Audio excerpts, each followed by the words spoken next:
acupuncture, and naturopathy in personalized programs that help you take charge of your own health. A minimum 5-day stay is recommended for best results. Book now at WION.com. WION, India's global voice, the channel that brings you the biggest stories from across the world through India's lens.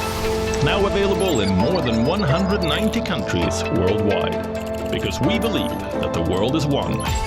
Watch us in Africa, Europe, USA and Canada, South America, Asia Pacific, Middle East and North African regions. Also available on these digital platforms across the world. WION. World is one.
Hi everyone, welcome to WION Live broadcast from New York City. I'm your host, Susan Tehrani. First, let's take a look at this hour's headlines before we get into some breaking news for you.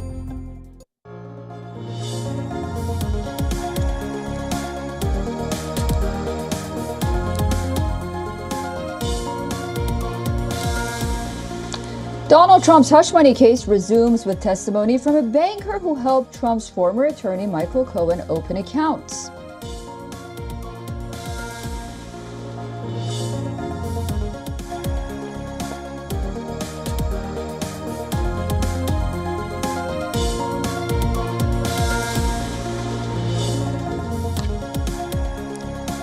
A Russian missile attack on an educational institution in a popular seafront park in the Ukrainian Black Sea port of Odessa kills at least 5 people and injures 32 others.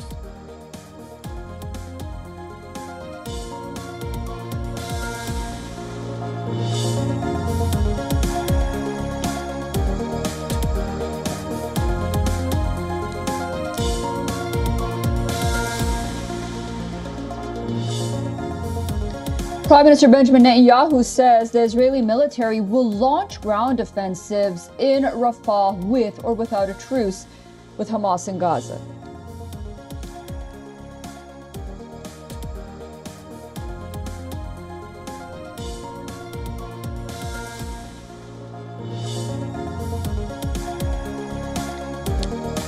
A 13-year-old boy died after 5 people, including 2 police officers, were wounded by a man wielding a sword in East London.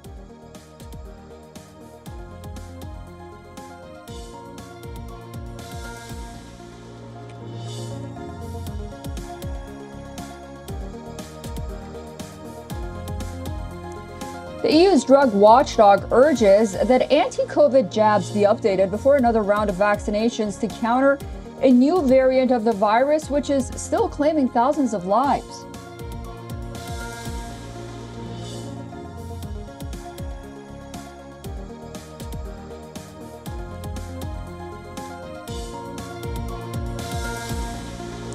U.S. climate change diplomat John Podesta will meet his Chinese counterpart in Washington in early May, resuming bilateral talks on climate cooperation amid simmering tensions over trade and security.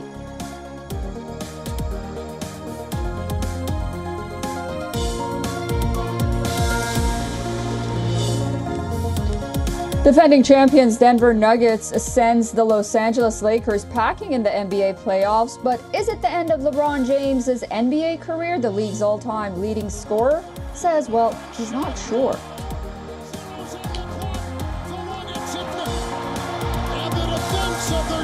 But this one is going to send the Lakers home and to Cancun. Just a simple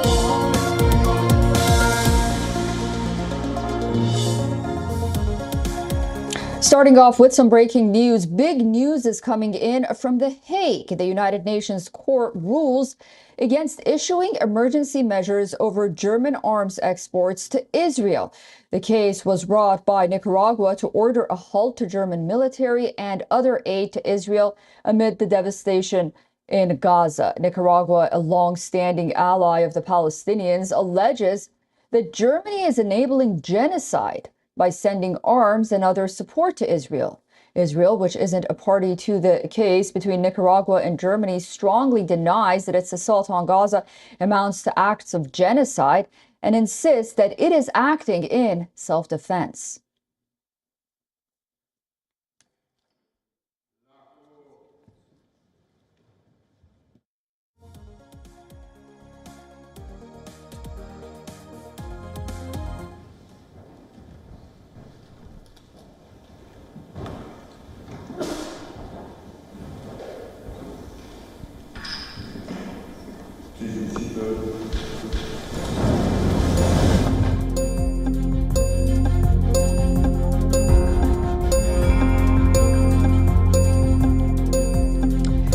Hopes are rising and cautious optimism is going on for a ceasefire talks and a hostage deal. Pressure is mounting, however, between both Benjamin Netanyahu and Joe Biden combined on different fronts. Netanyahu is facing pressure from far-right allies to reject a new Gaza ceasefire, while fresh protests in Tel Aviv are challenging him to either get the hostages back from Gaza or quit.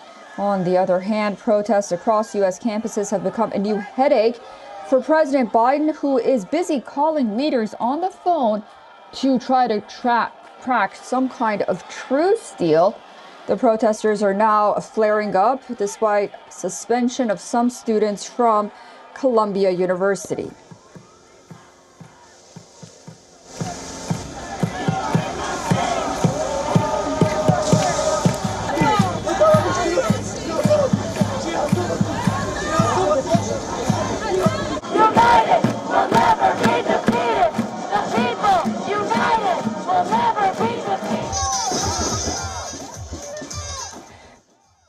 Okay, let's start off with the protests here in the United States. The Gaza war continues to reverberate at college campuses across the United States. The situation is now becoming more tense as some protesters have resorted to occupying an academic building at Columbia University here in New York.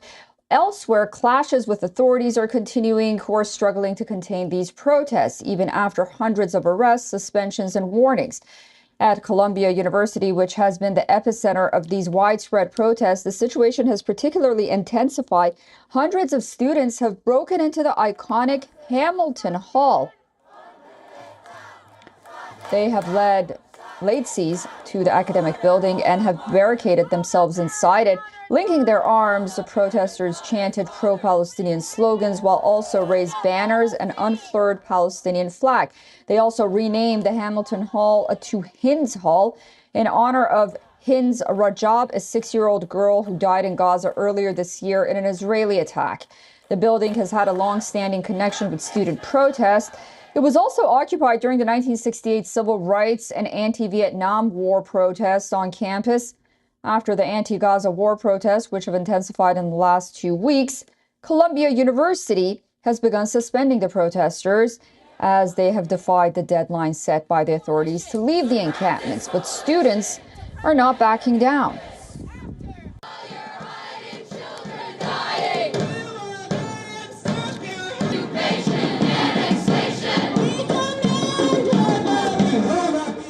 We will not be moved by these intimidation tactics. You can see outside you now that the students are mobilized. There's hundreds of them here today. They will not be moved. We demand divestment. We will not be moved unless by force.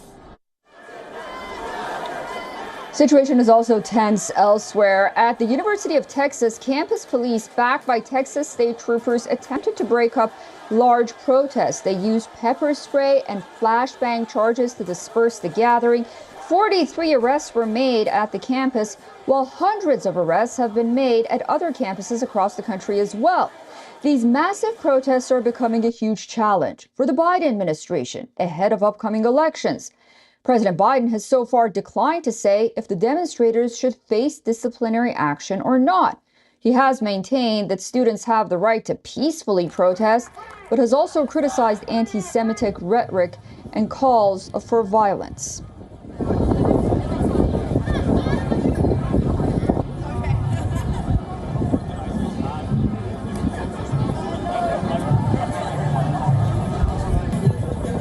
As far as police presence, that's up to the colleges and the universities. That's for them to decide.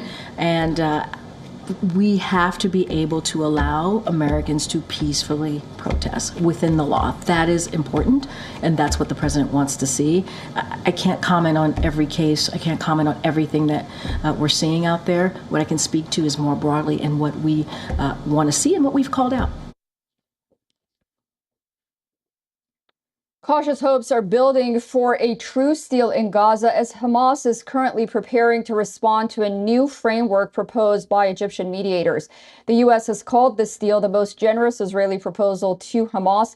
However, in the latest round of warnings, Israel has renewed its response to annihilate Hamas.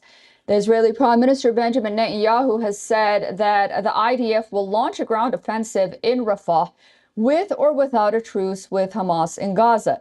The new framework proposed to the Hamas militant group calls for the group to release as many as 33 hostages in exchange for a pause in hostilities in Gaza. The latest proposal will reportedly be laid out in two phases. The first phase will focus on the release of 20 to 33 hostages over several weeks. The second phase will gravitate towards the restoration of sustainable calm.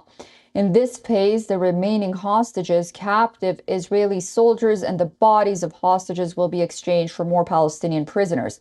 Until now, Israel was fixated on the release of 40 hostages in return of a 6-week ceasefire in Gaza. However, after Hamas dropped its offer to fewer than 20 people, Israel has agreed to accept fewer hostages in the first phase of the ceasefire deal. Meanwhile, Washington's top diplomat Antony Blinken is on his 7th trip to the Middle East since the October 7th attack. Blinken discussed the urgent need to reduce tensions in West Asia as he met with Saudi Crown Prince Mohammed bin Salman. Blinken highlighted that the utmost need of the hour is to achieve a ceasefire and that Washington will continue efforts in this regard. He will be visiting Israel on Wednesday.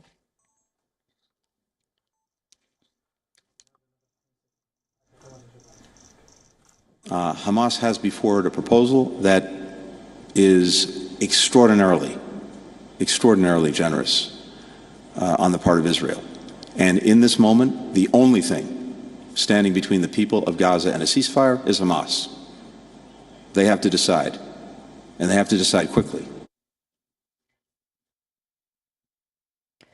U.S. President Joe Biden, during a telephone call with his Egyptian counterpart Abdel Fattah el-Sisi, also discussed the deal to secure the release of hostages together with an immediate ceasefire in Gaza. President Biden